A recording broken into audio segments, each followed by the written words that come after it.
Hi అండి, నమస్తే. ఈరోజు వీడియోలో కొర్ర బియ్యంతో దోశను ఎలా చేయాలో చూద్దాం. అయితే మనం రైస్తో ఎక్కువగా దోశలు అనేది చేసుకుంటాం కదా, అలా కాకుండా ఈ విధంగా కొర్ర బియ్యంతో కూడా చేసుకోవచ్చు. అప్పుడప్పుడు కొర్ర బియ్యంతో కూడా ఈ విధంగా ట్రై చేసి చూడండి. ఇప్పుడు ఈ కొర్ర బియ్యం దోశని ఎలా చేయాలో చూద్దాం.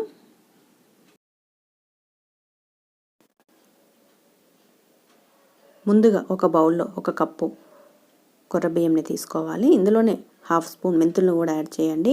మెంతుల క్లిప్పు మిస్ అయిపోయింది. ఇంకొక బౌల్లో పావు కప్పు మినపప్పును తీసుకొని వీటిని ఒక 2 సార్లు కడిగి వాటర్ పోసి ఒక 5 నుంచి 6 గంటల పాటు నానబెట్టండి.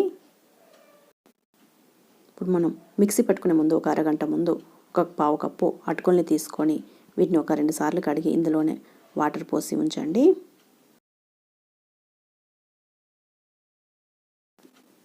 ఇప్పుడు ఒక 6 గంటల తర్వాత వీటిని మళ్ళీ ఒకసారి కడిగి ఇందులో వాటర్ని తీసేసి మనం మిక్సీ జార్లో వేసుకోవాలి.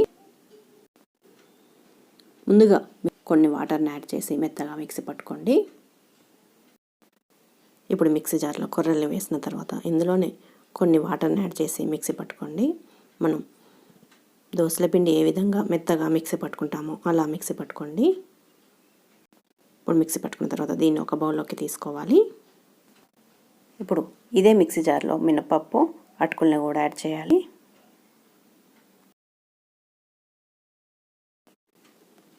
ఇప్పుడు మినపప్పులోనే కొన్ని వాటర్ని కూడా యాడ్ చేసి మెత్తగా మిక్సీ పట్టుకోండి. మనం దోసల పిండి ఏ విధంగా మిక్సీ పట్టుకుంటామో ఆ విధంగా మిక్సీ పట్టుకొని బౌల్లోకి తీసుకోండి.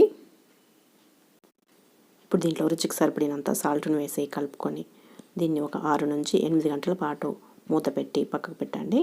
మనం దోసల పిండి నైట్ అంతా ఉంచుతాం కదా, అలా పక్కకు పెట్టండి. మనకు దోశ పిండి మరుసటి రోజు ఏ విధంగా పిండి అనేది పొంగుతుందో మనం కొర్రల బియ్యంతో చేసుకునేది కూడా ఆ విధంగానే పొంగుతుంది. పిండి ఈ విధంగా పులిసిపోతుంది. చూడండి పిండి అనేది ఎలా పొంగిందో. నాకు పొంగి ప్లేట్కి అనేది అంటుకొని సైడ్కి కూడా కొంచెం కింద పడింది. పిండి అనేది మొత్తం బయట పెట్టుకోకుండా కొంచెం ఫ్రిడ్జ్లో పెట్టుకొని కొంచెం కొంచెంగా దోశను వేసుకోండి. స్టవ్ వెలిగించుకొని ఒక టేబుల్ స్పూన్ ఆయిల్ని వేసి పావు కప్పు పల్లీలు, ఒక 3-4 కట్ చేసుకున్న మిర్చిని వేసి కలుపుకోవాలి. వీటిని 1 నిమిషం పాటు వేయించుకోండి.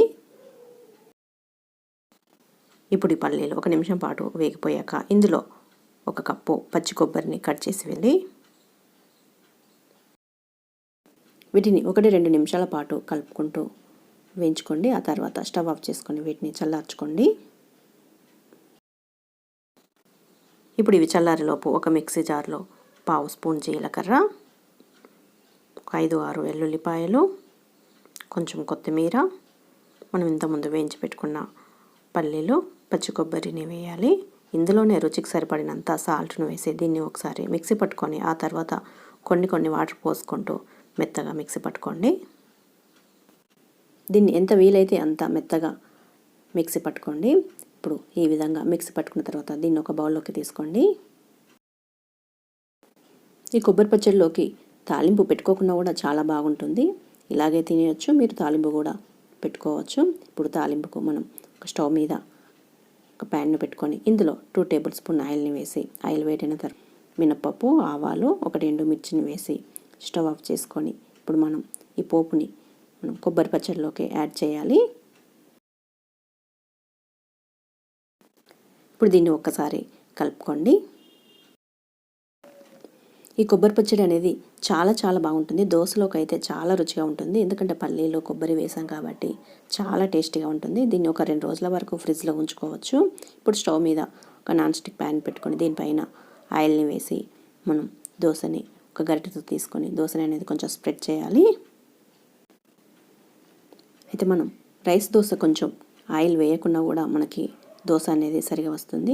మనం ఈ కొర్ర బియ్యం కాబట్టి కొంచెం ఆయిల్ వేసే చేసుకోండి. అయితే దోశ వేసుకునేటప్పుడు స్టవ్ స్లిమ్లో పెట్టుకొని వేసుకోండి. ఆ తర్వాత స్టవ్ని మీడియం టు హైలో పెట్టుకుంటూ దోశను క్రిస్పీగా మంచి కలర్ వచ్చేంత వరకు కాల్చుకొని తీసుకోండి.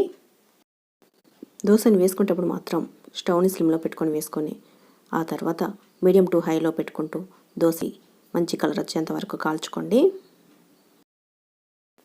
ఈ విధంగా బియ్యంతో కాకుండా మీరు కొర్ర బియ్యంతో ఒకసారి ట్రై చేసి చూడండి.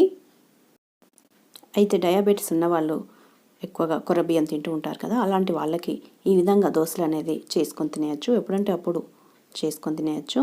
తినడానికి కూడా చాలా రుచిగా ఉంటాయి. కొర్ర బియ్యంని డైరెక్ట్గా తినాలనిపించినప్పుడు ఈ విధంగా దోశలు అనేది ట్రై చేసి చూడండి. మనం దోశలు చేసుకునేటప్పుడు రైస్ను వాడకుండా ఈ విధంగా అప్పుడప్పుడు కొర్ర బియ్యంతో కూడా దోశలు అనేది చేసుకోవచ్చు.